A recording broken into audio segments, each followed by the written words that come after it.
अथ मंत्रपाठः।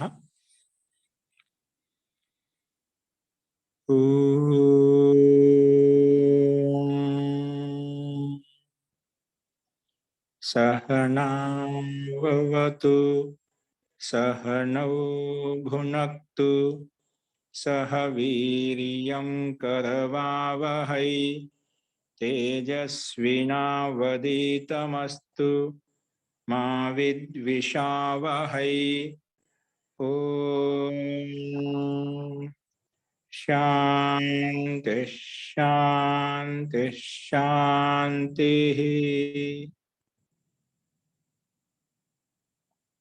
सर्वेभ्यो नमः। अंदरिकी नमस्कारम अंडी। నిన్న మనము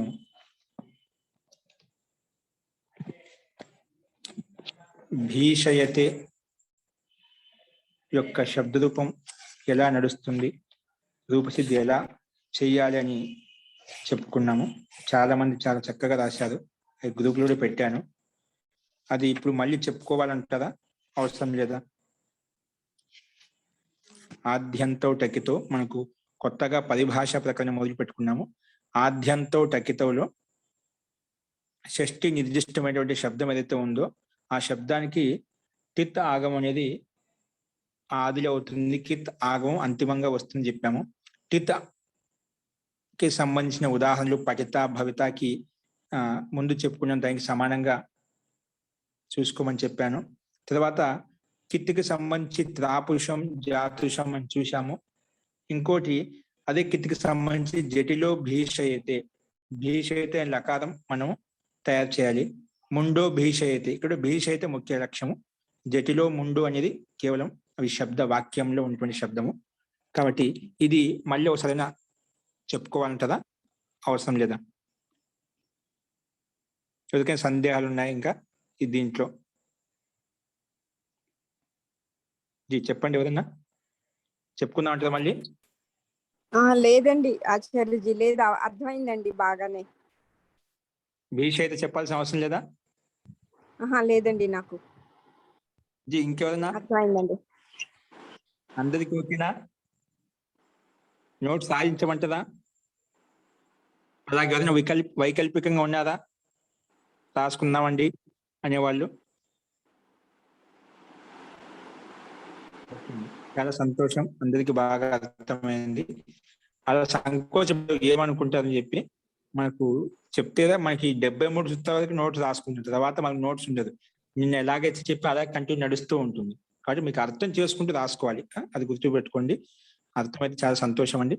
సో మీకు అభ్యాసం కావాలని చెప్పేటప్పుడు విన్నామంటే మీకు అర్థం అవుతుంది, పెద్ద కష్టమేం కాదు. మీకు ఏ సూత్రం ఏ రకంగా వచ్చి పనిచేసింది కనీసం అంటే రాయకపోయినా మీ దగ్గర పుస్తకాలు ఉన్నాయి కాబట్టి చూసి ఓపెన్ చేసి ఈ సూత్రం ఈ సందర్భంలో పనిచేసింది, ఈ సూత్రం ఈ సందర్భంలో పనిచేసింది. మనకు రూపసిద్ధి అక్కడ ఇచ్చాడు, మొత్తం ఇచ్చాడు. ఎప్పుడు ఎక్కడ ఏ రకంగా మార్పులు వస్తున్నాయి, ఎలా వస్తున్నాయి మనకు తెలియాలన్నమాట. ఫస్ట్ అయితే మనం ముందుకు వెళ్దామండి. రాసుకోండి. ఈ పరిభాషా ప్రకరణంలోనే 2వ సూత్రం పరిభాషా సూత్రము మిదచోన్త్యాత్ పరః. రాసుకోండి. 46వ సూత్రం మిదచోన్త్యాత్ పరః, మిదచోన్త్యాత్ పరః, మిదచోన్త్యాత్ పరః.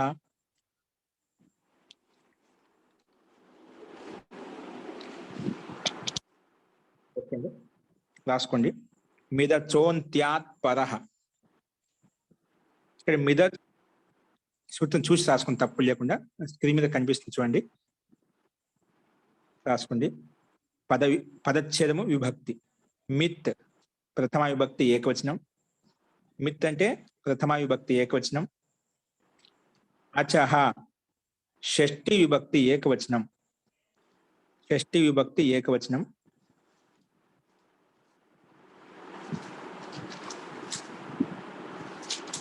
అంత్యాత్, అంత్యాత్ పంచమి విభక్తి ఏకవచనం, అంత్యాత్ పంచమి విభక్తి ఏకవచనం, అంత్యాత్ పంచమి విభక్తి ఏకవచనం. తర్వాత పరః, పరః ప్రథమ విభక్తి ఏకవచనం, పరః ప్రథమ విభక్తి ఏకవచనం. చూడండి, ఇక్కడ మనకు పద విభాగంలో మిత్ అని చెప్పాము, పక్కన అచహ ఉంది, తర్వాత అంత్యాత్ ఉంది. ఇక్కడ సంధి ఎలా జరిగిపోయింది? మిదచోంత్యాత్. ఇక్కడ ఎలా జరిగిపోయింది? ఏ సంధి జరిగింది ఎవరు చెప్పగలుగుతారా? మిదచోంత్యాత్ ఏ రకంగా సంధి అయిపోయింది? ఏ సంధి జరిగింది ఇక్కడ?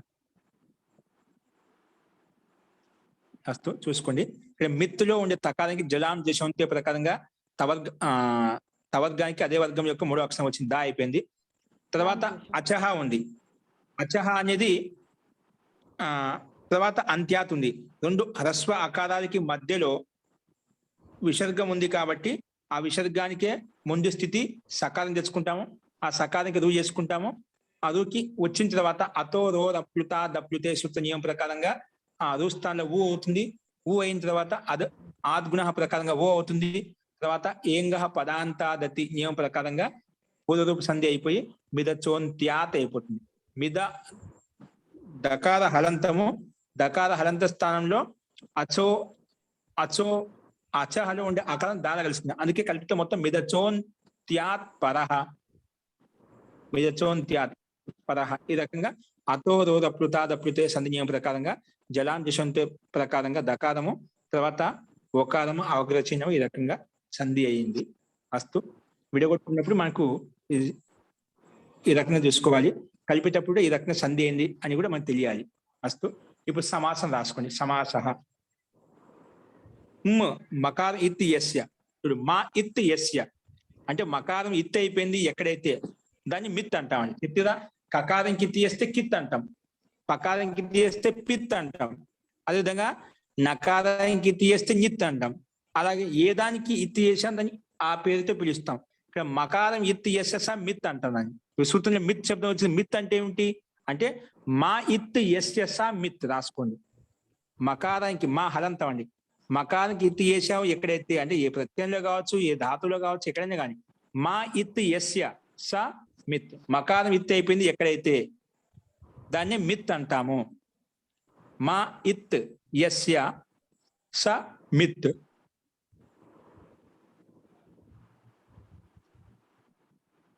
బహువ్రీహి సమాసః. బహువ్రీహి సమాసః బ్రాకెట్లో రాసుకుని ఇది ఏ సమాసం అంట? బహువ్రీహి సమాసః. నెక్స్ట్ అండి అంతే భవః అంత్యః. అంతే భవః అంత్యః. అంతే భవః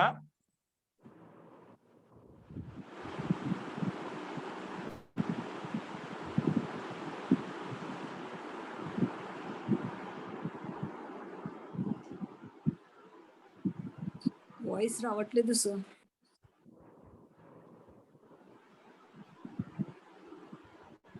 ఇప్పుడు వినిపిస్తుందండి? అస్తు ఇప్పుడు వస్తుంది సార్. ఓకే. మా ఇత్ యస్య స మిత్ ఇది బహువ్రీహి సమాసం చెప్పాము. దాని ప్రకారంగా దాని తర్వాత అంత్యాత్ శబ్దాన్ని విడదీసి చెప్తున్నాడు ఇక్కడ. అంతే భవః అంత్యః రాసుకోండి. అంతే భవః అంత్యః. అంతే భవః అంత్యః. తస్మాత్ అంత్యాత్. తస్మాత్ అంత్యాత్. తస్మాత్ అంత్యాత్. అంతే భవః అంత్యః. తస్మాత్ అంత్యాత్. తస్మాత్ అంత్యాత్. ఓకే. అంటే అంతిమంలో ఉండేదాన్ని అంత్యః అంటామండి, దాని పక్కన ఉండేదాన్ని అంత్యాత్. ఇప్పుడు దీని అర్థం రాసుకోండి. అర్థః అచాం సన్నివిష్టానాం. అచాం సన్నివిష్టానాం ఇక్కడ అంతే అండి, పైన చెప్పిన ప్రకారంగానే అతో రోదప్లుత దప్లుతే ఆ దునః ఎంగ పదానంత నియమం ప్రకారంగా ఇక్కడ అవగ్ర చిహ్నం ఈ రకంగా సంధి చేసి చెప్పారు. నేను విడిదిసి చెప్తున్నాను, విడిదిసి రాసుకోండి. అచాం సన్నివిష్టానాం యః అంత్యః అచ్. అచాం సన్నివిష్టానాం యః ఏదైతే అంతిమచ్ ఉందో అచాం సన్నివిష్టానాం యః అంత్యః అచ్ తస్మాత్ పరో మిత్ భవతి. తస్మాత్ పరో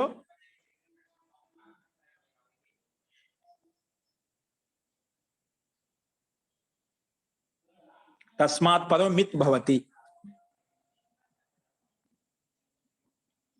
తస్మాత్ పరో మిత్ భవతి అంటే అచాం సన్నివిష్ట అచ్చులకు అచ్చుల్లో అచాం సన్నివిష్ట అంటే ఎట్లయితే అచ్చు ఎక్కడైతే ఒకే చోట ఉన్నాయి ఏకత్రితంగా ఉన్నాయి అక్కడ అచాం సన్నివిష్టానం అచ్చులు ఏ విధంగా దగ్గర దగ్గర ఉన్నాయో అక్కడ సన్నివిష్టానం అంటే అత్యంత దగ్గరగా ఉన్నాయో అంటే అచ్చులకి మధ్యలో అచాం సన్నివిష్టానం అచ్చులకు మధ్యలో ఏదైతే అంతిమ అచ్చు ఉందో అచాం సన్నివిష్టానం అచ్చులలో ఏదైతే అంతిమ అచ్చు ఉందో యహ అంత్యో అచ్చు తస్మాత్ దానికి పక్కలో అంత్యాత్ దాని పక్కలో తస్మాత్ పరో మిత్ భవతి.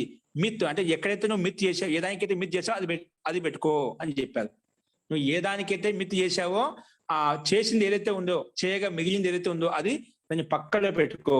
ఎక్కడ అంతిమ అచ్చుకి పక్కన పెట్టుకో అని చెప్తుంది. ఈ సూత్రం ముఖ్యంగా ఏం పనిచేస్తుందండి? ఏదైనా ఒక సూత్రం నుమ్ వచ్చింది ఏదైనా నుమ్ ఆగమ వస్తుంది. ఇప్పుడు నుమ్ వచ్చింది నుమ్ములో మకారం ఉంది మకారం ఇస్తే అటువంటిది ఏమైనా ఆగమాలు వచ్చాయనుకోండి అది ఎక్కడ కూర్చోబెట్టుకోవాలి అంటే నుమ్ ఆగమమే అంటే మకారం ఇచ్చేటువంటి ఏదైనా కావచ్చుంది.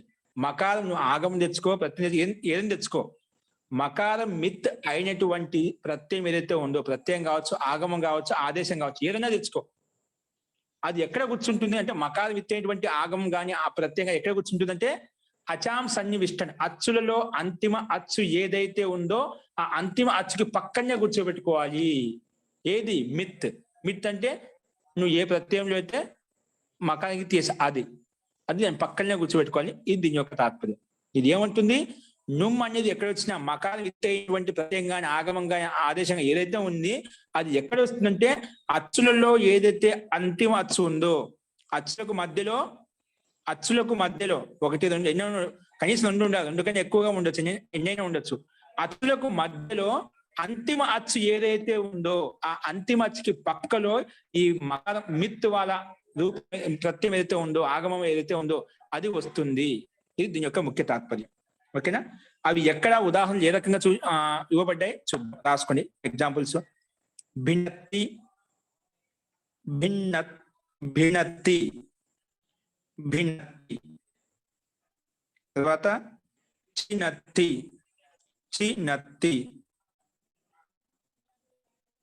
తర్వాత రుణద్ధి కనిపిస్తున్నాయి.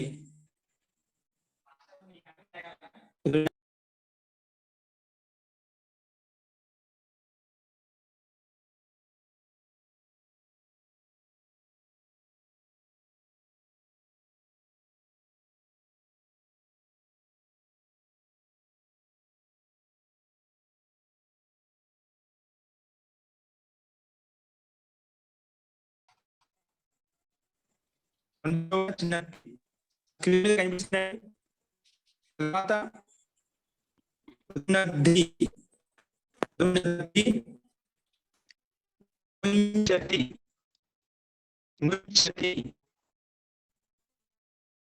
తర్వాత వందే మాతరం కుండాని వనాని. మహోదయ సరిగా అర్థం కావట్లేదు మహోదయ. न सम्यक् श्रूयते महोदय, न सम्यक् श्रूयते.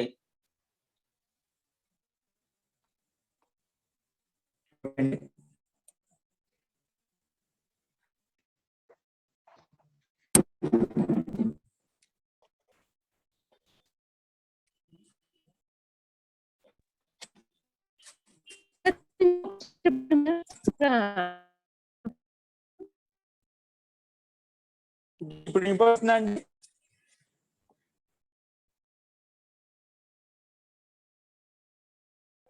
రాసుకోండి. ఇప్పుడు ఎగ్జాంపుల్స్ మొత్తం రాశారు కదా? ఒకసారి చెప్పండి మహోదయ. ఉదాహరణలు మనకు పుస్తకంలో ఉన్నటువంటి మీ దగ్గర పుస్తకాలు ఉన్నాయి కదా. భిన్నత్తి, చిన్నత్తి, రుణద్ధి, ముంచతి, వందే మాతరం. 23వ పేజీ అండి. వందే మాతరం, కుండాని వనాని, యశాంసి పయాంసి ఇవన్నీ ఉదాహరణ అండి. ఈ ఉదాహరణలో ఈ సూత్రం ఎక్కడ వినియోగించబడింది అది మనం గమనించాల్సిన విషయం అన్నమాట. ముఖ్యంగా ఈ ఉదాహరణలో మిదచోంత్యాత్పర అనే సూత్రానికి వినియోగం ఉపయోగం ఎక్కడ జరిగింది, ఏ సందర్భంలో ఈ సూత్రం వచ్చి పనిచేసింది ఈ ఉదాహరణలో, అది మనం ఇక్కడ అర్థం చేసుకోవాలి. సో పరిశిష్టంలోకి వచ్చేయండి. ముందు భిన్నత్తి అనే రూపం ఎలా తయారైంది చూద్దాం. రాసుకోండి. భిన్నత్తి పరిశిష్టంలోకి వచ్చేయండి. సూత్రం తెలిసే సూత్రార్థం స్పష్టమైందా? అచ్చులకు ఎక్కడైతే అనేక అచ్చులు ఉంటాయో ఆ అచ్చులకు మధ్య ఏదైతే అంతిమ అచ్చు ఉందో ఆ అంతిమ అచ్చుకి పక్కలో మిత్తు వస్తుంది. మిత్ అంటే నువ్వు ఏ ప్రత్యయంలో అయితే, ఏ ఆగమంలో అయితే, ఏ ఆదేశంలో అయితే మకారానికి ఇత్తి చేశావో, ఏదైనా కావచ్చు, మకారానికి ఇత్తి చేసినది ఏదైతే ఉందో అది అంతిమ అచ్చుకి పక్కలో వచ్చి కూర్చుంటుంది అని చెప్పి ఈ సూత్రం యొక్క తాత్పర్యం. ఓకే, పక్కన ఏం అడగలేదు, ఇక అచ్చులలో అంతిమ చరిత్ర ఉంది అని అంతిమ మిత్తుని దాని పక్కలో కూర్చోబెట్టుకొని చెప్పింది. అది ఎలాగో చూద్దాం. రాసుకోండి. భిన్నత్తి రూపం రాసుకోండి. భిన్నత్తి రాసుకోండి. ఇది బిదిరి ధాతు అండి. బిదిరి విదారనే, బిదిరి విదారనే, బిదిరి ధాతు. భిన్నత్తి అంటే పగలగొట్టడం, భిన్నం చేయడం అండి. భిన్నం చేయడం ఏంటి? భిన్నత్తి అంటే భిన్నం చేయడం. విదారనే అంటే విదారణ చేయడము, పగలగొట్టడం అలాగా. ఇప్పుడు ఏదైనా ఒక కర్ర ఉందనుకో, దాని మధ్యలో పగలగొడతా ఉంటాం, విడిదిస్తాం, ముక్కలు చేస్తాం, భిన్నం చేస్తామంట, 2 అవయవాలుగా అలాగా. అస్తు. తో భిన్నత్తి అంటే పగలగొట్టడం లేదా భిన్నం చేయడం. ధాతు ఏంటి? బిధిర్ భీధిర్. రకాల హలంతం చూసి రాసుకోండి. బిధిర్.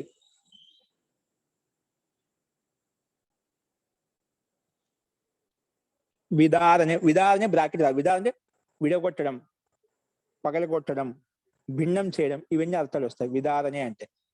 విదారనే దాని యొక్క మీనింగ్, ధాతు యొక్క మీనింగ్. అస్తు.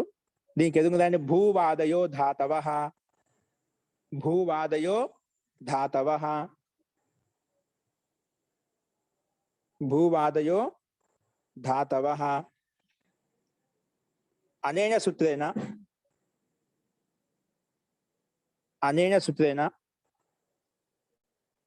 बिदिर इत्यस्य धातु संज्ञा भवति. बिदिर इत्यस्य धातु संज्ञा भवति. बिदिर इत्यस्य धातु संज्ञा भवति.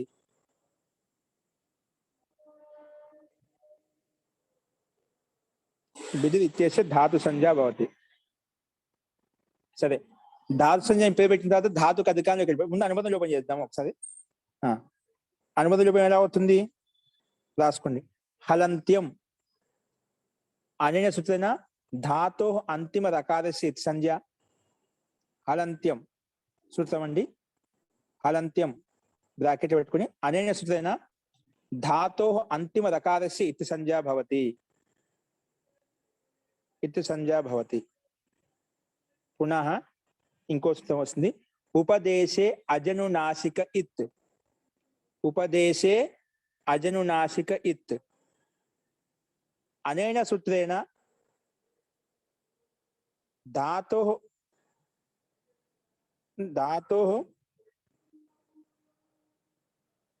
दकारे इकारस्य इति संज्ञा भवति.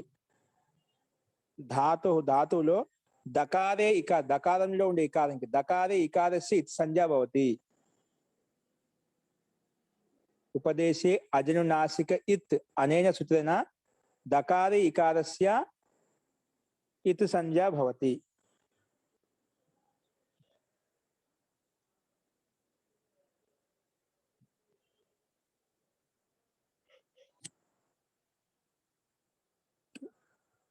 ఇతి సంజ్ఞ పేరు పెట్టే ఏమవుతుంది?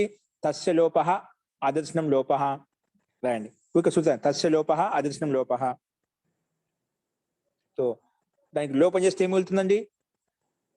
బిద్ మిగిలింది. రాయండి. అనుబంధ లోపం బిద్ మిగిలింది. ఇవన్నీ చూపించి డైరెక్ట్ గా మనం బిద్ ధాతో అనుబంధ లోపాలను రాసుకోవచ్చు. అది మనకు అలవాటు అయిందనుకోండి, మనకు తెలిసిందనుకోండి, అలా రాసుకోవచ్చు. ఇంకా మనకు తెలియడం లేదని వాళ్ళు రాసుకుంటూ ఉండండి.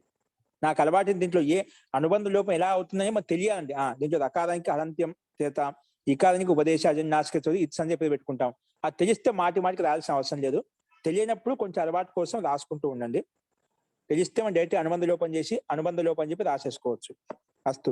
తో మనకేమి బిద్ మిగిలిందండి. బిద్ దీనికి ఎదుగు రాయండి. ధాతో ఇదం అధికార సూత్రం. ధాతో ఇదం అధికార సూత్రం. సో అస్మిన్ అధికారే, ఈ అధికారానికి ఏం ప్రయత్నం చేసుకోవాలి చూద్దాం.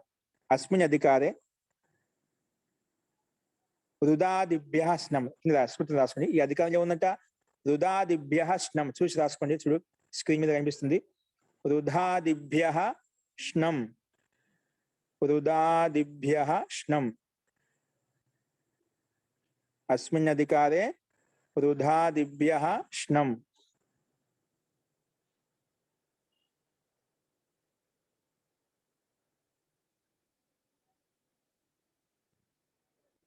రాసుకోండి.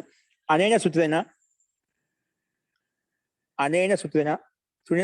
స్క్రీన్ మీద చూసుకోండి. అనేన సూత్రేణ రుదాదిభ్యో ధాతుభ్య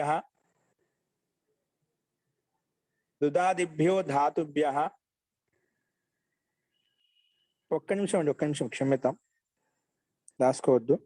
దానికంటే ముందు పూర్వవత్ ఇచ్చాను ఇక్కడ. పూర్వవత్ అంటే ముందు తివాదుత్పత్తి తెచ్చుకోవాలి, అంటే టిప్పు తెచ్చుకోవాలి. ఇప్పుడు ఎందుకు తెచ్చుకోవాలి ఒకసారి గమనించండి. ఇప్పుడు డైరెక్ట్ ఎందుకు తెచ్చుకోకూడదు అంటే ఇదేమంటుంది, ఒకసారి అదే సూత్రం పెట్టండి లక్ష్మి గారు. చూడండి ఇదేమంటుంది, ఏమంటుందంటే రుదాదిభ్య స్నం ఏమంటుంది, రుదాదిభ్య ధాతుభ్య. ఇక్కడ చూడండి రుదాదిభ్య ధాతుభ్య స్నం ప్రత్యయో భవతి. ఎప్పుడు కర్తృవాచిని సార్వధాతుకే పరతః. కర్తృవాచిని సార్వధాతుక పక్కన ఉన్నప్పుడే ఇది వస్తుందన్నమాట. ఇప్పుడు మనం ముందే తెచ్చుకున్నాం బిద్ ధాతు పక్కన అంటే రుదాదిభ్య స్నం ధాతు ఉంది కదా, రుదాది గణం పక్కన స్నం తెచ్చుకున్నా అంటే కాదు. రుదాది గణం పక్కనే వస్తుంది, కానీ పక్కన కూడా ఉండాలి కర్తృవాచిని సార్వధాతుకే పరతః. కర్త అర్థాన్ని చెప్పేటువంటి సార్వధాతుక ప్రత్యయం పక్కన ఉంటేనే అప్పుడు రుదు ధాతుకి పక్కలోను స్టం తెచ్చుకోవడానికి వీలవుతుంది. అందుకే డైరెక్ట్ గా తెచ్చుకోవడానికి రాదు. ఇది ఈ ప్రత్యయం రావాలంటే ఉండాలి కర్తృవాచిని సార్వధాతుకే సప్తమి భక్తి పక్కన ఉంటేనే అప్పుడు రుదు ధాతుకి స్నం ప్రత్యయం వస్తుంది. అందుకే తెచ్చుకోవడానికి వీల్లేదు. అందుకే ముందే తెచ్చుకోవాలి, టిప్పు తెచ్చుకోవాలి. టిప్పు తెచ్చుకునే ప్రక్రియ ఏంటి, రుణద్ది భిన్నత్తిని లట్లకారం స్పష్టంగా ఉంది కాబట్టి వర్తమాన ధాతుకు అధికారం ధాతు రాసేది ఇదం అధికార సూత్రం. అస్మిన్ అధికారే రుదాదిభ్యస్నం తీసేయండి, బ్రాకెట్ లో కొట్టేసేయండి. వర్తమానే లట్ అనే సూచన వర్తమాన కాలే లట్ ప్రత్యయ భవతి. వర్తమానే కాలే లట్ ప్రత్యయ భవతి. వర్తమాన కాలం చెప్పడం కూడా లట్ ప్రత్యయం వచ్చిందండి.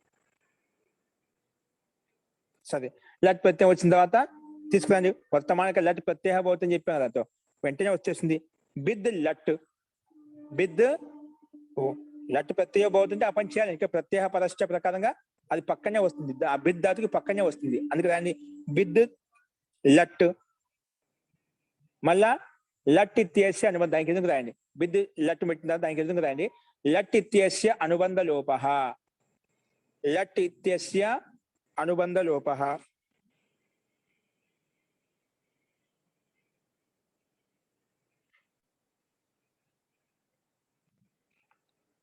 తో అనుబంధం ఎలా అవుతుందండి, లట్లో ఉండే టకారానికి హలంత్యం, మన లకారంలో ఉండే అకారానికి ఉపదేశే అజనునాసిక ఇత్. ఈ రెండు సూత్రాల ప్రకారంగా అకారానికి అంతిమ టకారానికి ఇత్ అని చెప్పి పెట్టుకుంటాం. ఇత్ అని పేరు పెట్టుకోగానే తస్య లోపః అదృశ్యం లోపః చేసేస్తాం. అందుకే డైరెక్ట్ రాసింది లట్ ఇత్యస్య అనుబంధ లోపః. లట్ ఇత్యస్య అనుబంధ లోపః. ఇంకా గుర్తులేని వాళ్ళు కానీ రాసుకోండి ప్రక్కన హలంత్యం ఉపదేశే అజనునాసిక ఇత్ అనుసూత్రాలు రాసుకోండి. అస్తు. సో బిద్ లట్ అండి. అనుబంధ లోపం చేస్తే మిగిలింది మనకు బిద్ లా హలంతం మిగులుతుంది. కింద రాయండి లట్ ఇత్యస్య అనుబంధ లోపం చెప్పాం కదా. అనుబంధ లోపం అంటేనే అనుబంధం లోపం చేస్తే ఏం మిగులుతుందో రాయాలి. బిద్ మిగిలింది. ఏం మిగిలింది బిద్ కింద రాయండి బిద్ లకార హలంతం. ఇప్పుడు దీనికి ఎదురు రాయండి లస్య ఇదం అధికార సూత్రం. ఆచార్య దీని ముందు లహకర్మణిచ భావే చాకర్మకేభ్య కూడా రాయాలా ఆచార్య? అవసరం లేదు. రాసుకోవచ్చు తెలుసు కాబట్టి లస్ ఇది అధికారం. దానికంటే ముందు లా రాగానే తెచ్చుకోవచ్చు, ముందుకు రాసుకోవచ్చు. అలాగే ఆచార్య. లా అనుమతి లోపం చేస్తే తెచ్చుకోవచ్చు. లహ కర్మనిచ్చే భావ రాయండి, లేదంటే అది రాయండి ముందు. లహ కర్మనిచ్చే భావే లస్య రాసే కదా, ముందు ఇదం అధికారం రాసిన తర్వాత కింద రాయండి. లస్య ఇదం అధికారం, దాని కింద రాయండి. లహ కర్మనిచ్చే భావే చాకర్మకేభ్య. లహ కర్మనిచ్చ భావే చాకర్మకేభ్య. ఈ సూత్రం వచ్చి చెప్తుంది. ఈ లస్య అని చెప్పి లా మిగిలింది కదా, ఆ లకాస్థానం ఏ ప్రత్యయం తెచ్చుకోవాలి? కర్తని చెప్పడం కోసం ప్రత్యయం తెచ్చుకుంటున్నావా, కర్మని చెప్పడం కోసం ప్రత్యయం వస్తుందా, లేదా భావాన్ని చెప్పడం కోసం ప్రత్యయం వస్తుందా, అది నిర్ధారిస్తున్నమాట. అందుకే రాసుకున్నా లహ కర్మనిచ్చ భావే చాకర్మకేభ్య. సూత్రం రాసుకునేదా? ఇప్పుడు దాని తాత్పర్యం రాసుకోండి. అనేన సూత్రేణ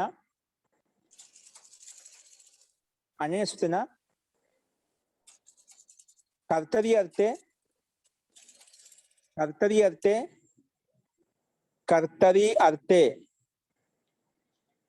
లకార స్థానే ప్రత్యయ భవతి. కర్తార్థం, కర్తరి అర్థం అంటే కర్తార్థంలో లకార స్థానంలో ప్రత్యయం వస్తుంది. కర్తరి అర్థే ప్రత్యయ భవతి అంటే ఇదే సూత్రం ఒకసారి కర్మలో చెప్పుకుంటాము, ఒకసారి భావనలో కూడా తెచ్చుకుంటాం. ఇప్పుడు కర్తలో చెప్పింది. ఇప్పుడు లకార స్థానంలో కర్తను తెచ్చుకోవడం కోసమా, కర్మను తెచ్చుకోవడం కోసం ప్రత్యయం తెచ్చుకోవాలంటే కర్తరి అర్థే ప్రత్యయ భవతి అంటే లకార స్థానంలో కర్తను చెప్పడం కోసం ప్రత్యయం తెచ్చుకోని చెప్పింది. భిన్నత్తి అంటే పగలగొడుతున్నాడు, భిన్నం చేస్తున్నాడు అంటున్నామంటే ఏదో ఒక కర్త అయినా స్పష్టంగా అర్థం. పగలగొట్టేవాడు ఏదో కర్త ఉన్నాడని తెలిసింది. కాబట్టి కర్తరి అర్థే ప్రత్యయం తెచ్చుకో, కర్తను చెప్పడం కోసం ప్రత్యయం తెచ్చుకో అని చెప్పింది అన్నమాట. ఓకే, కర్తరి అర్థే ప్రత్యయ భవతి రాసిన తర్వాత ఆ కర్తరి అర్థంలో ఏ ప్రత్యయం వస్తుంది రాసుకోండి. టిప్ తస్ జీ, టిప్ తస్ జీ.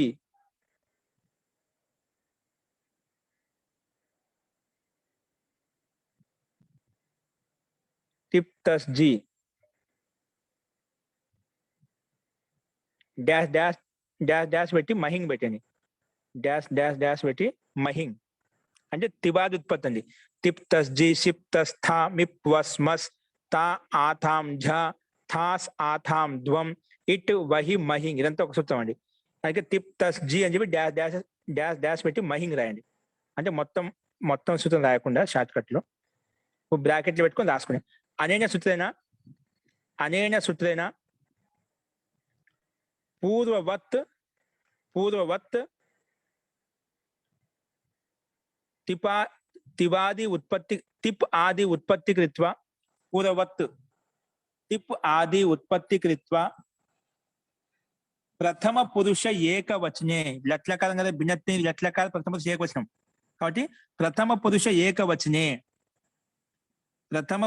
ఏకవచనే టిప్ ప్రత్యయ భవతి.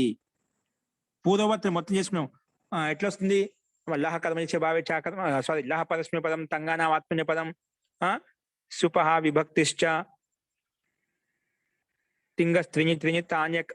తింగస్త్రీణి ప్రథమ మధ్యమోత్తమాః, తాన్యేకవచన ద్వివచన బహువచన నాణ్యేకష. ఇవన్నీ సూత్రాల ప్రక్రియ తిబాది ఉత్పత్తులు ఏవైతే చెప్పామో ఆ ప్రక్రియ ప్రకారం మొత్తం చేసుకుంటూ వచ్చి డైరెక్ట్ ఏం చెప్పేసాను ఇక్కడ, ప్రథమ విభక్తి ఏకవచనే తిప్ ప్రత్యయ భవతి అని చెప్పాను. ప్రథమ విభక్తి ఏకవచనే తిప్ ప్రత్యయ భవతి రాసుకోండి డైరెక్ట్ గా. ఏమొస్తుంది మనకి ఇప్పుడు? మనకు బిద్ తిప్ వచ్చింది ఆ లకాస్థంలో. బిద్ తిప్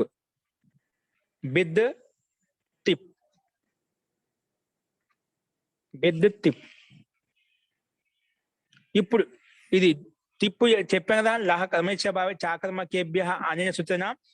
లకార స్థానే కర్తరి అర్థే ప్రత్యయ భవతి. లకార స్థానంలో కర్త అర్థం చెప్పడం కోసం ప్రత్యయం వస్తుంది చెప్పాం.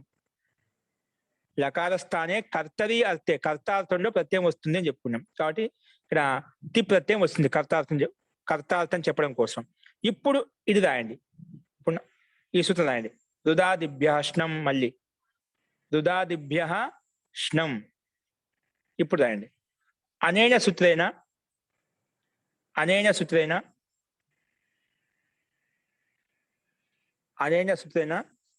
రుదాదిభ్య ధాతుభ్య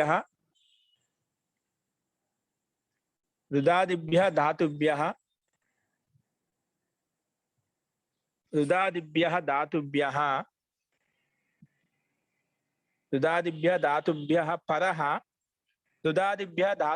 పరః స్నం ప్రత్యయో భవతి. స్నం ప్రత్యయో భవతి. ఏంటండి? స్నం ప్రత్యయో భవతి.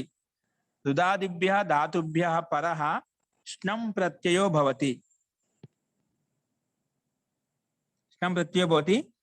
దాంట్లో కామ పెట్టి కర్తృవాచిని సార్వధాతుకే పరతః. కర్తృవాచిని సార్వధాతుకే పరతః. కర్తృవాచిని సార్వధాతుకే పరతః.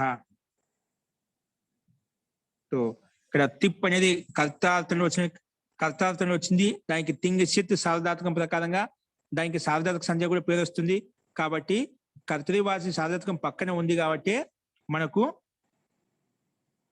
స్నం ప్రత్యయం వచ్చింది. ఓకేనా? సో కర్తృవాచి సార్వధాతుకే పరతః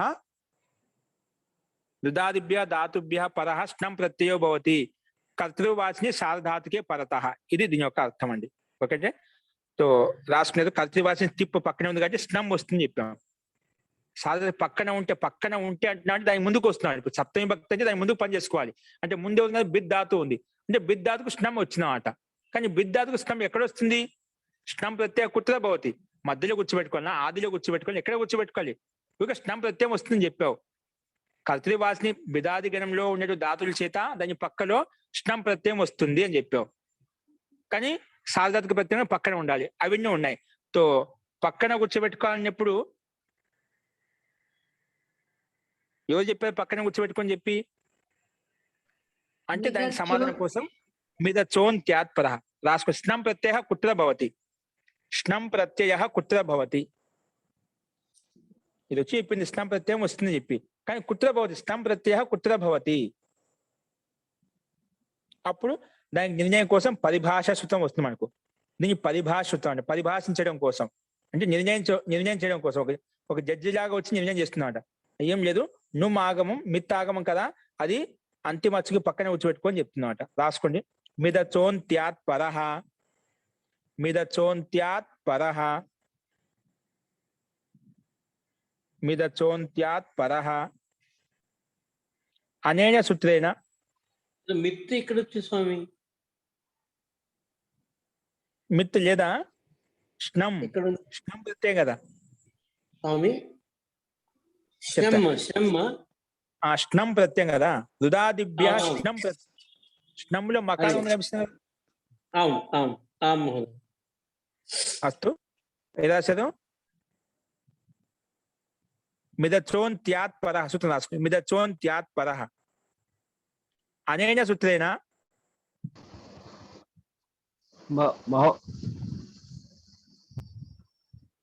మిదచోన్ త్యాత్ పరః. దీని యొక్క తాత్పర్యం రాసుకున్నాం, మనం చెప్పుకున్నాం, ఎప్పుడు రాసుకున్నాం.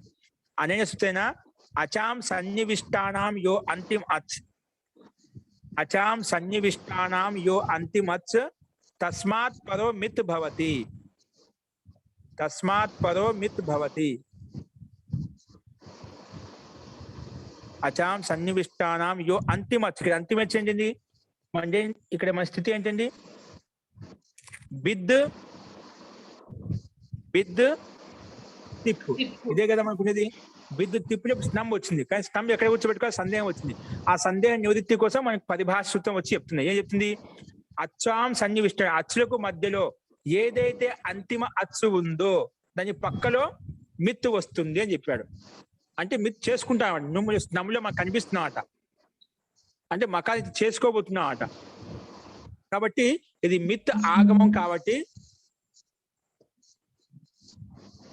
మిత్ ప్రత్యయం కాబట్టి స్నం ప్రత్యయం పోతుంది చెప్పాడు. మిత్ ప్రత్యయం కాబట్టి అది అంతిమచ్చుకు పక్కన కూర్చోబెట్టుకుంటామట. అందుకే అంతిమచ్చ ఏంటి? ఇక్కడ బిద్దులో అంతిమచ్చ ఏంటి? బిద్దులో బి అని, బిద్దులో ఉండే బిలో ఉండే బకారంలో ఉండే ఈకారం అంతిమచ్చ అన్నమాట. దకారం అంతిమచ్చ కాదు, అది హల్లు. అంతిమ అచ్చుకి పక్కలో అని చెప్పింది, అంటే బికి పక్కలో వచ్చి కూర్చుంటుంది అన్నమాట. ఇప్పుడు రాసుకోండి. సో స్నం ప్రత్యయ కుట్ల భవతి అంటే ఈ సూత్రం వచ్చి చెప్పింది. అచాం సన్నివిష్టానం యో అంతిమచ్చ, అంతిమచ్చకి పక్క తస్మాత్ పదం మిత్ భవతి. మిత్ అంటే ఏ ప్రత్యయంతో మకాన్ని గిత్తి చేసుకోబోతున్నావో ఆ ప్రత్యయం వచ్చి కూర్చుంటుంది. ఎక్కడ? అంతిమచ్చకి పక్కలో. ఇక్కడ బిద్దులో అంతిమచ్చ ఏంటిది? అంతిమ చు ఏంటంటే బకారంలో కారం కాబట్టి ఆ ఈకి బిద్దు దాకి పక్కనే కూర్చుంటుంది. సారీ, బికి పక్కనే, అంటే బికి దాకి మధ్యలో వచ్చి కూర్చుంటుందండి. రాసుకోండి. బి స్నం ద, బి స్నం, బి స్నం ద, దకారం కూడా ఉంటుందా? బి స్నం ద, పక్కనే తిప్పు, పక్కనే వస్తుంది తిప్పు. బి స్నం చూసి రాసుకోండి. బి స్నం ద, తిప్పు. వచ్చేసిందా? అంటే బిద్దులో ఉండే బీకి దాకి మధ్యలో చూసుకుంటుందండి. ఎందుకంటే అంతిమ చదే కదా, బిలో ఉండే ఈ అంతిమ ఒకటే ఉంది అనుకోండి, ఒకటే ఉంది. ఆ ఒకటే ఉన్నప్పుడు అదే ఆది అనుకోలే, అదే అంతిమంలో అనుకోవాలి. కానీ ఇదే అంతిమంలో ఉంది కాబట్టి దానికి పక్కనే మిత్ వచ్చి కూర్చుంది. మిత్ అంటే మిత్ చేసుకోబోటువంటి స్నం ప్రత్యయం వచ్చి కూర్చుంది అన్నమాట. అందుకే బి స్నమ్ ద ద తిప్పు, బి స్నం ద తిప్పు. ఇప్పుడు స్నం ప్రత్యయానికి అనుబంధ లోపం చేసుకోండి. స్నం ప్రత్యయస్య అనుబంధ లోప, దానికి ఎదురు కానీ స్నం ప్రత్యయస్య అనుబంధ లోప. స్నం ప్రత్యయానికి అనుబంధ లోపం ఎలా అవుతుంది? స్నం ప్రత్యయానికి అనుబంధ లోపం అండి. లషక్ పద్ధతి. లషక్ పద్ధతి ఎవరికి వస్తుందండి? షకారానికి. స్నం అనే ఒక ప్రత్యయం, ప్రత్యయంలో ఉండే ఆది షకారానికి ఇత్తని పేరు పెట్టేస్తుంది. తర్వాత స్నంలో ఉండే మకారానికి హలంత్యం అనే సూత్రం వచ్చి ఇత్తని పేరు పెట్టేస్తుంది. అప్పుడు ఇత్తని పేరు పెట్టుకొని తస్య లోప అదర్శనం లోపం చేస్తే ఏం మిగులుతుంది? కేవలం నా మిగులుతుంది. ఏం మిగులుతుంది? నా. కాబట్టి రాసుకోండి. స్నం ప్రత్యయ అనుబంధ లోప అని చెప్పి అప్పుడు ఏం మిగులుతుంది మనకు? నా మిగులుతుంది. అది రాయండి, కింద రాయండి. ఇప్పుడు బి నా ద తిప్పు, బి నా ద తిప్పు. ఓకేనా? బి నా ద తిప్పు. ఇప్పుడు దీనికి ఎదురుగా రాయండి, దీనికి ఎదురుగా రాయండి, దీనికి ఎదురుగా రాయండి. తిప్ ప్రత్యయస్య అనుబంధ లోప. తిప్ ప్రత్యయంగా అనుబంధ లోపం వేసుకుందాం. తిప్ ప్రత్యయస్యాపి అనుబంధ లోప, తిప్ ప్రత్యయస్య అపి అనుబంధ లోప, తిప్ ప్రత్యయస్య అపి అనుబంధ లోప.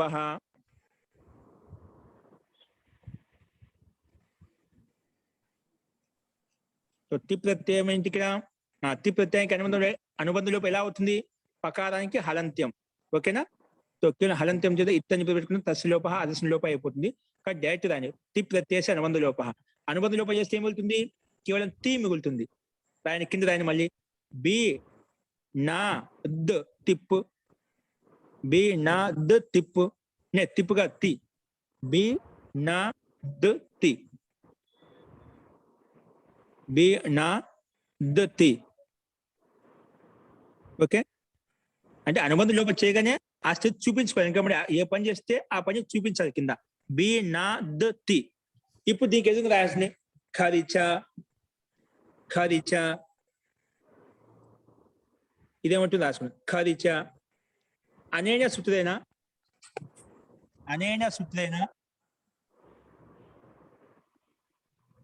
అనేన సూత్రేన జలాం ఖరీ పరతః జలాం స్థానచ్చర ఆదేశో భవతి. అనేన సూత్రేన ఖరీ పరత అంటే ఖర్ ప్రత్యాహారం పక్కన ఉంటే ఖరీ పరతః, ఖరీ పరతః జలాం చర్ ఆదేశో భవతి. జలాం చర్ ఆదేశో భవతి. ఖరీ పరతః జలాం చర్ ఆదేశో భవతి. ఖరీ పరతః జలాం చర్ ఆదేశో భవతి. तो अर्थात रास्को ब्रैकेट లో అంటే అర్థాత్ దకారస్య స్థానే తకారః భవతి. బి నా ద తి ఉంది కదా, తి జల్లో వస్తున్నాడు. అది ఖర్ ప్రత్యాహారంలో కూడా ఉంది. సారీ, దాని జల్లో వస్తుందన్నమాట. ఆ జల్లో స్థానంలో ఖరీ పరత, ఖరీ వర్ణం పక్కన ఉంటే తిప్పులో టి అనేది ఖర్ ప్రత్యాహారంలో వస్తుందండి. కాబట్టి అది పక్కన ఉంది కాబట్టి ముందున్నటువంటి దకారానికి తకారం అయిపోయింది ఈ సూత్రం ప్రకారం. అందుకే అర్థాత్ దకారస్య స్థానే తకారః భవతి. ఈ సూత్రం ప్రకారంగా దకారస్య స్థానే తకారః భవతి. బ్రాకెట్ రాసుకోండి. ఇప్పుడు చేయండి. ఇప్పుడు బి నా ద తి ఉంది కదా, ఇప్పుడు తా చేయండి. బి నా త్ తి, బి నా త్ తి. ఇప్పుడు దీన్ని తా డబల్ తకారం వచ్చింది. దీన్ని కలిపి రాసేటప్పుడు ఆ తాక పైన అడ్డగీత పెట్టి రాస్తామంట ఒకే రకంగా. దీన్ని పైన పైన ఇచ్చాడు భిన్నత్తి అని రాస్తాం. భిన్నత్తి కలిపితే భిన్నత్తి ఇతి రూపం సిద్ధ్యతి వచ్చేసిందండి. భిన్నత్తి ఇతి రూపం సిద్ధ్యతి, ఈ రకంగా రూపసిద్ధి మనకు వస్తుంది అన్నమాట.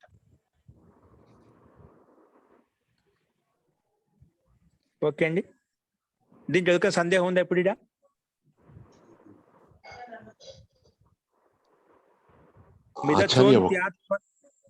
మిదచోంత్యాత్ పరహ అనే సూత్రం ఎక్కడ పనిచేసింది, అది వచ్చి ఏం చెప్పింది, అది ఎక్కడ వినియోగించబడింది మీకు అర్థం కావాలి ముఖ్యంగా. ఓకే, అది అర్థమైతే చెప్పండి, అర్థం కాకుండా చెప్పండి చెప్తాను. జీ యోగ్ గారు చెప్పండి. మొట్టమొదట మీరు మిదచోంత్యాత్ పరహ అని దాని తాలూకా అర్థము మిదహ అది మిస్ అయిపోయింది గురువు గారు. మిదహ అచహ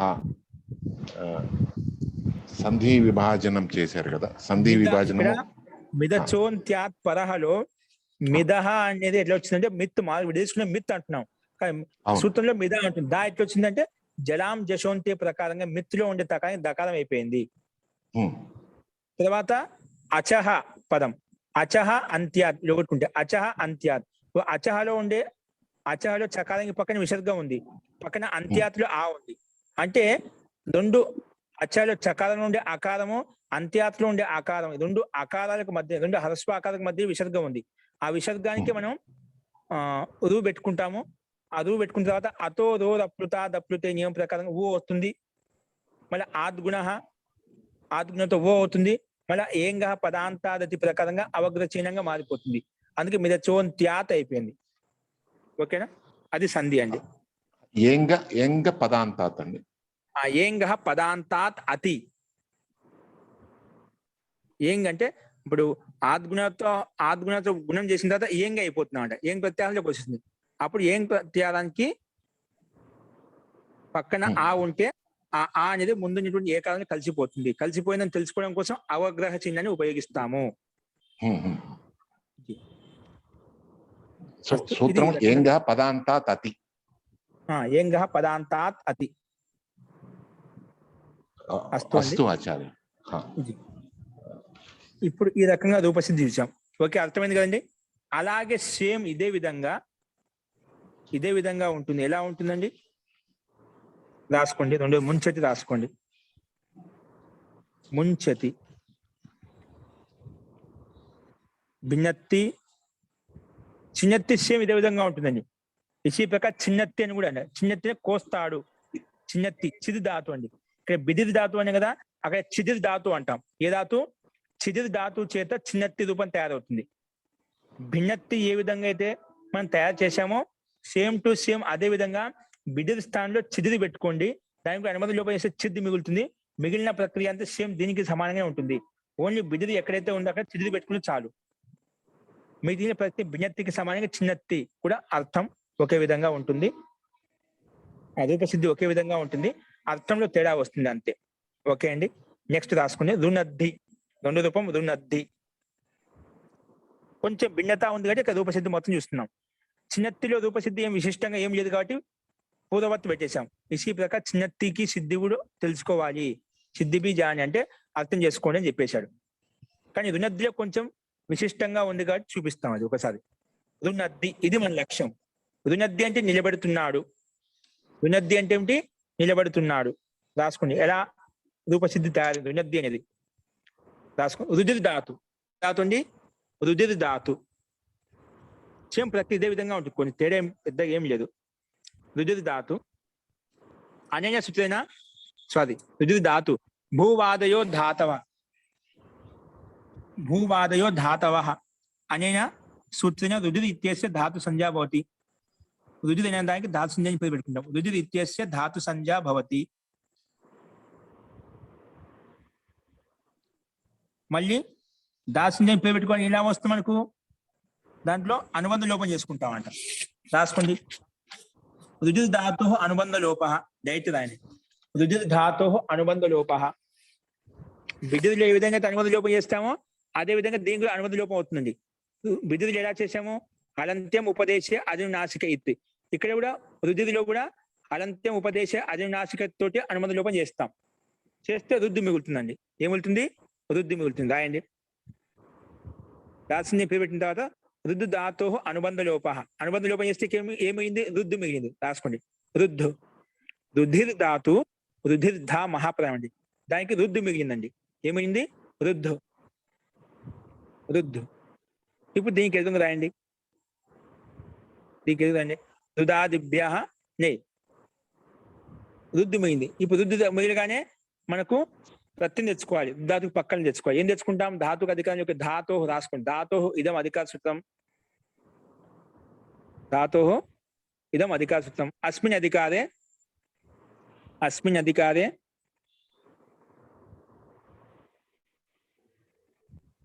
వర్తమాన లట్. ఓ సూత్రాలు రాసుకోండి. పైన చెప్పిన ప్రకారం వర్తమాన లట్ అని లట్ ప్రత్యయ వర్తమాన కాలి లట్ ప్రత్యయ భవతి. ఓకే, సో రాయండి. రుద్దు తిప్పు. సో లట్ ప్రత్యయ పరష్ట ప్రకారంగా పక్కనే వస్తుంది. వర్తమాన లట్ అని వర్తమాన కాలి లట్ ప్రత్యయ భవతి. పైన చెప్పిన విధంగా రాసుకోవచ్చు. లట్ ప్రత్యయం చెప్పిన అపని చేయాలి కదా. రుద్దు లట్ వచ్చిందండి. రుద్దు లట్. రుద్దు లట్. ఓ లట్ ఇత్యేసి అనుబంధ లోప.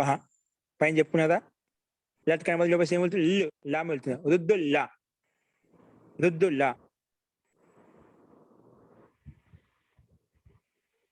రుద్దుల్లా. ఇక్కడ కూడా లహ కర్మనిచ్చే భావే చాకర్మ కేభ్య ప్రకారంగా కర్తవ్య అర్థే ప్రత్యయ భవతి.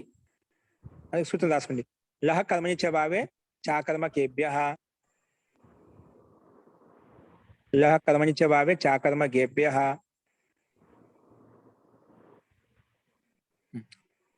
అనిన కర్తవ్య అర్థే ప్రత్యయ భవతి. డైరెక్ట్ గా అనిన కర్తవ్య అర్థే ప్రత్యయ భవతి. సో ప్రత్యయం వస్తుంది. రాసుకోండి కింద. లస్య ఇదం అధికార సూత్రం. లస్య ఇదం అధికార సూత్రం.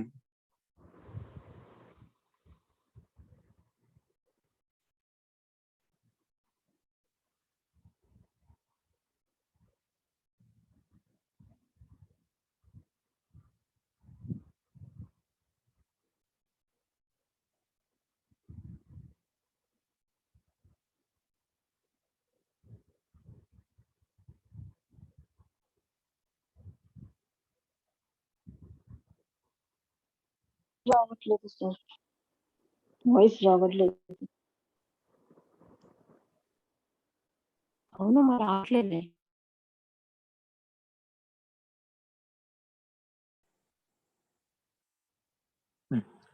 రుదాదిభ్య స్నం. సో అనేన సూత్రం స్నం ప్రత్యయ భవతి అని చెప్పాము. సో స్నం ప్రత్యయ కుత్ర భవతి?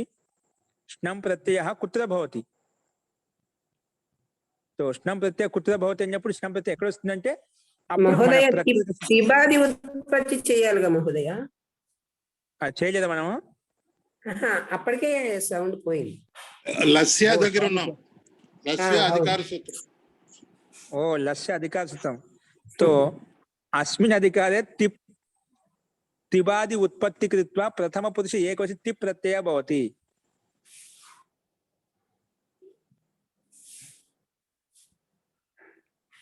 రాసేదండి.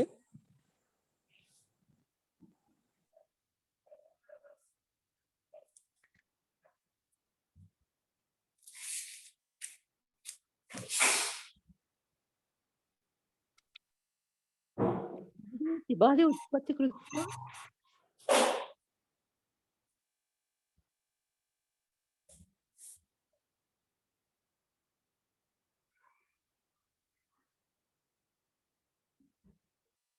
సమస్య ఇదం అధికారం. ఏం రాశారండి?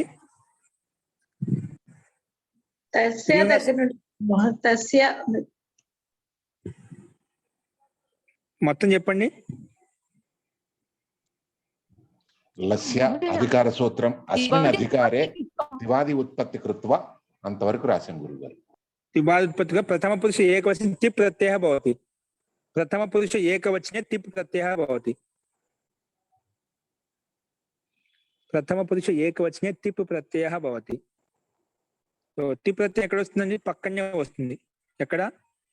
ధాతువు పక్కనే. ప్రత్యయ పరష్ట ప్రకారం పక్కన తీసుకొచ్చింది. రుద్దు తిప్పు. రుద్దు తిప్పు.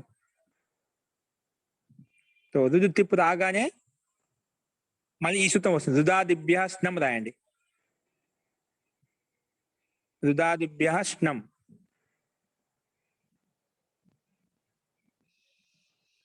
రుదాదిభ్య స్నం అనేన సూత్రేణ రుదాదిభ్య ధాతుభ్య స్నం ప్రత్యయో భవతి. రుదాదిభ్య ధాతుభ్య స్నం ప్రత్యయో భవతి. కర్తృవాచ్ని సార్వధాతుకే పరతః. కర్తృవాచ్ని సార్వధాతుకే పరతః.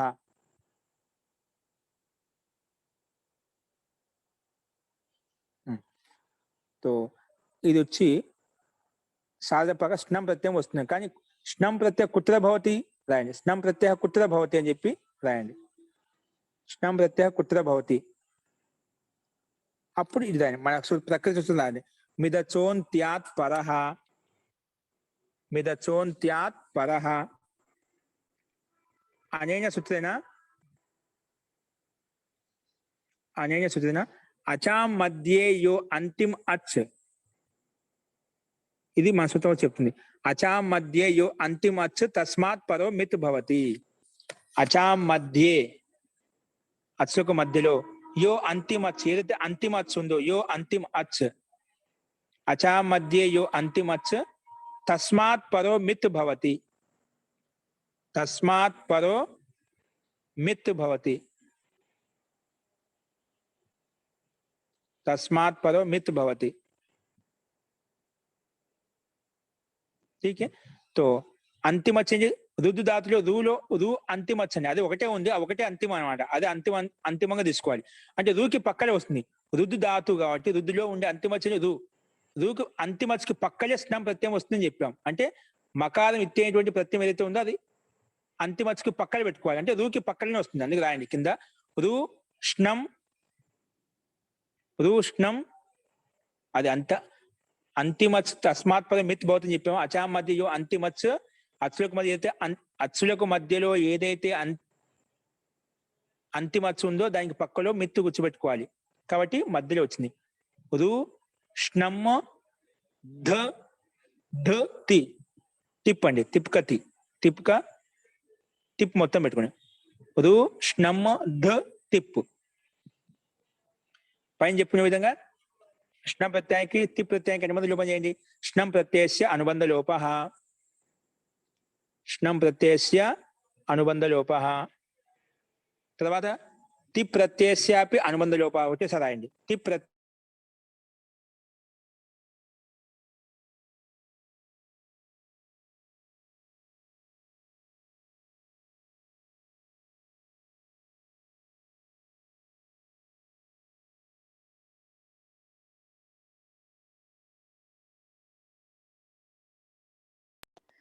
సార్ వాయిస్ పోయింది సార్.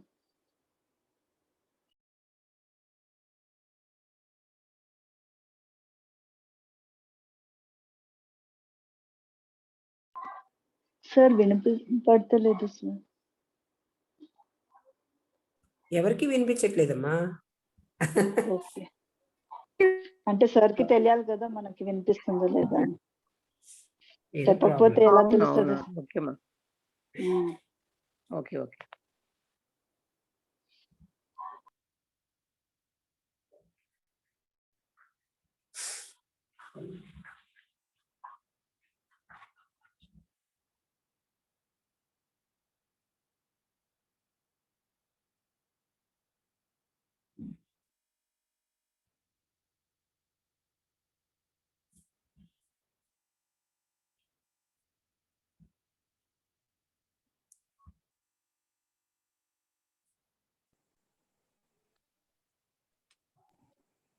సరే మొత్తం అంతా పోయింది.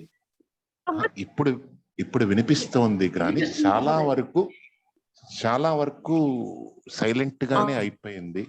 ఎంతో రాశారండి. ఏక నిమిషం.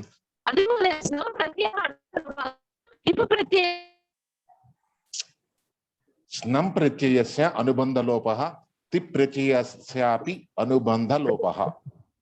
ఓకే. అనుబంధ లోపం చేస్తే ఏమి మిగులుతుంది అది రాసుకోండి. రు న ధ తి. తిప్ రు న ద తి రు న ద తి అంటే శ్రమక నా మిగిలింది ఎందుకు మధ్యలో కూర్చుంది కదా తిప్క తి మిగిలింది రు న ద తి ఇప్పుడు దీనికి ఎదురుగా రాయండి జశస్తతోర్దోధః జశస్తతోర్దోధః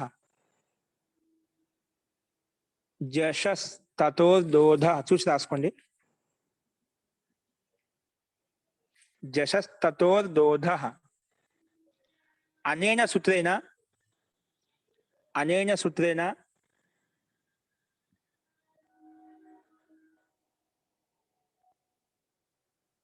ति प्रत्यये तकारस्य धकारः भवति अनेन सूत्रेण तिप् प्रत्यये तकारस्य तिप् प्रत्यय ता उन्नत మొట్టమొదటి అక్షరం तिप् प्रत्यये तकारस्य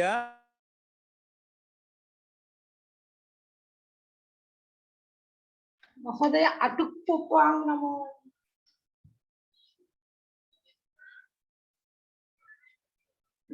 నకారం అణకారం అవుతుంది.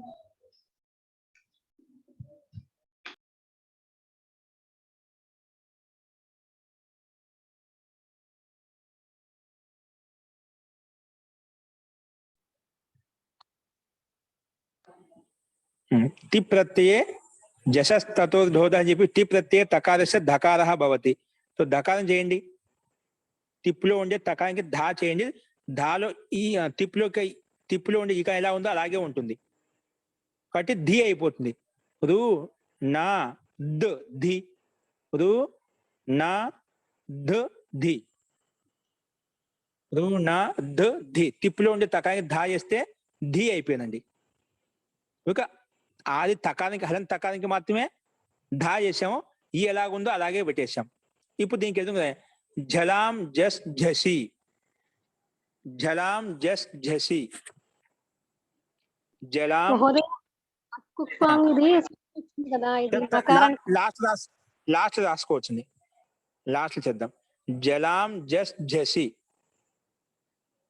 జలాం జస్ ఝసి ఇదేమంటుంది రాసుకుంది అనేన సూత్రేణ ధకారస్య స్థానే దకారః భవతి దకారస్య స్థానే ఒత్తుద్ధా స్థానే ధకారస్య స్థానే అల్పప్రాణ దకారः భవతి ధకారస్య స్థానే దకారः భవతి జసి పరతః రాయండి జసి అంటే ధకారే పరతః దకారం పక్కన ఉండాలి అప్పుడు ముందున్న దకారానికి సామాన్య దకారం అవుతుంది దకారస్య స్థానే దకారః భవతి మహోదయ దీనికంటే ముందు ఒక సూత్రం చెప్పారు కదా అది ఏంటి జశస్తోర్థః ఇది చెప్పారు కదా సూత్రం అది దానికి రాయలేదు కదండి రాశాం కదా జశస్తతోర్దోధ తి ప్రత్యయ తకారస్య ధకారః భవతి అని చెప్పి తి ప్రత్యయంలో ఉండే తకారానికి ధా అవుతుంది అంటే తిప్లో ఉండే తాకి ధా అయిపోయింది అందుకే ధి అయిపోయింది రు నా ద ధి అయిపోయింది ఆ ధి అయిపోయిన తర్వాత ఈ సూత్రం వచ్చింది జలాం జస్ జసి ఇదేమంటుంది జసి వర్ణం ధా పక్కన ధి పక్కన ఉంటే ఆ ముందున్న దకారానికి ఒత్తు ధాకి సామాన్య దకారం చేసేస్తుంది అందుకే డైరెక్ట్ గా రాయండి దకారస్య స్థానే దకారః భవతి ధకారస్య స్థానే దకారః భవతి ఓకేనా तो नाग पక్కన धा ఉంది ఒత్తు ధాకి సామాన్య దకారం చేయదు నా ధ ధి రు నా ధ ధి రు నా ధ ధి మహోదయ జష్లు పక్కన ఉంటేనా జసి పరతః డైరెక్ట్ రాయిచ్చాను ధకారస్య స్థానే దకారః భవతి జసి పరత రాసుకోండి కావాలి జసి పరత రాయనండి జసి పరత జస్ పక్కనే ఉంటుంది ఆ జస్ లో ధి వస్తుంది కాబట్టి ఇబ్బంది లేదు ధి జస్ లో వస్తుంది జసి కాబట్టి మనకు ముందున్న దకారానికి సామాన్య దకారం అయిపోయింది అందుకే రు ఆ పని స్థితి చూపించాలన్నమాట రు నా ద సామాన్య దకారం వచ్చిందన్నమాట ఒత్తు దా స్థానంలో సామాన్య దకారం ద ద ధి రు నా ద ధి ఇక నకారం ఉంది సామాన్య నకారం ఉంది ఇది మహాప్రాణం పంచమాక్షం చేసుకోవాలి నకారానికి అనా చేయాలి దాన్ని ఎవరు చేస్తారు? ఇప్పుడు దాన్ని అట్ కుప్వాంగ్ నుం వ్యవాయేపి, అట్ కుప్వాంగ్ నుం వ్యవాయేపి, అట్ కుప్వాంగ్ నుం వ్యవాయేపి అనేన సూత్రేణ అనేన సూత్రేణ రేపాత్ ఉత్తరస్య అంటే రేపానికి పక్క రూలో రేపం ఉంది కదా, రేపాత్ ఉత్తరస్య ఉకారస్య వ్యవధానే సతి, ఉకారస్య వ్యవధానే సతి, ఉకారస్య వ్యవధానే సతి, వ్యవధానే సతి నకారస్య అణకారాదేశः భవతి, నకారస్య अणकारः आदेशः भवति। महोदय किञ्चित् एकवारं पुनः वदतु। अनेन सूत्रेण रेपात् उत्तरस्य, रेपानिकि उत्तरंगा रु ఉండే రూలో రేపం ఉందంట, రేపాత్ ఉత్తరస్య ఉకారస్య వ్యవధానే సతి, ఉకారానికి వ్యవధానం ఉన్నప్పటికీ కూడా ఉకారస్య వ్యవధానే సతి, రూలో ఊ ఉంది కదా, ఊ వ్యవధానంగా ఉంది, డైరెక్ట్ గా లేదు మన్నా, రేపానికి పక్కలో డైరెక్ట్ గా నా లేదు, పక్కన ఊ అడ్డం ఉందన్నమాట. అందుకే ఉకారం అడ్డంగా ఉన్నప్పటికి కూడా, వ్యవధానంగా ఉన్నప్పుడు కూడా, అందుకే ఉకారస్య వ్యవధానే సతి, రేపాత్ ఉత్తరస్య ఉకారస్య వ్యవధానే సతి నకారస్య అణకారः భవతి, నకారస్య అణకారः భవతి. నకారస్య అణకారం అయిపోతే ఏమవుతుంది? దాని కింద రు నాకి సామాన్య స్నంలో ఉండే సామాన్య నకారానికి అణ అవుతుంది. రు అణ ద ధి, రు అణ ద ధి, దా సామాన్య దకారం అనేది జలాం జలాం జస్ జసి ప్రకారంగా చేసుకున్నాం. ఇప్పుడే దీన్ని కలిపి రాస్తే రుణద్ధి అయిపోతుంది మొత్తం. రుణద్ధి ఇతి రూపం సిద్ధ్యతి, రుణద్ధి ఇతి రూపం సిద్ధ్యతి. ఓకే, అర్థమైందండి? ఈ రకంగా రూపం మనం సిద్ధిస్తున్నామంట. ఇక్కడ ఏం లేదు, మొత్తం బిణత్తికి సమానంగానే కేవలం జసస్తతో దోధ అనే సూత్రం వచ్చేసి తిప్పులో ఉండే తకానికి ధా చేసేస్తుంది. తర్వాత జలాం జస్ జసి అనే సూత్రం వచ్చేసి ఆ ధా ధి అనే పక్కనే ఉంటే ముందున్న ధకానికి ఒత్తు ధకాన్ని సామాన్య ధకాన్ని చేస్తుంది. అది విశిష్టం. మిగిలిన ప్రక్రియ అంతా బిణత్తికి సమానంగా చూసుకోవాలి. ఓకే, ఈ రకంగా రుణద్ధి ఇతి రూపం సిద్ధ్యతి, రుణద్ధి ఇతి రూపం సిద్ధ్యతి. మనకు ప్రకృతి సూత్రం ఎక్కడ ఉపయోగపడింది? స్నం ప్రత్యయం వచ్చినప్పుడు స్నం ప్రత్యయం ఎక్కడ రావాలి అంటే మిదచోంత్యాత్ పరహ అనే సూత్రం వచ్చేసి అంతిమ అచ్చుకి పక్కన కూర్చోబెట్టుకో. స్నం ప్రత్యయం అనేది మకారం ఇత్తేటువంటి ప్రత్యయం ఎప్పుడు వచ్చినా అంతిమ అచ్చుకి పక్కనే కూర్చోవాలి అని చెప్పింది. కాబట్టి అంతిమ అచ్చు పక్కన ఏంటి? అంతిమ అచ్చు ఏంటి? రూలో రు అనే అంతిమ అచ్చు కాబట్టి దాన్ని పక్కనే స్నం కూర్చోబెట్టుకున్నాం. అది మనకు ఈ సూత్రం యొక్క ముఖ్య ప్రయోజనం. సో ఈ రకంగా రుణద్ధి అనే రూపం మనకు సిద్ధించింది. అస్తు అండి. ఇంకా ముంచతి, వందే మాతరం, ఇవి కొన్ని రూపాలు ఉన్నాయి, అవి మళ్ళీ చూద్దామండి రేపు. అస్తు. ఇందులో ఎవరికైనా సందేహం ఉందా ఈ రూప సిద్ధిలో? అస్తు అండి. ఇంకా ఎవరికైనా సందేహాలు ఉంటే మంత్రపాఠం అయిపోయిన తర్వాత చూద్దాం. మంత్రపాఠ. ఓం సర్వే భవంతు సుఖినః, సర్వే సంతు నిరామయాః, సర్వే భద్రాని పశ్యంతు, మా కశ్చిద్ దుఃఖభాగ్ భవేత్. ఓం శాంతి శాంతి శాంతి. సర్వేభ్యో నమః. అందరికీ నమస్కారం అండి.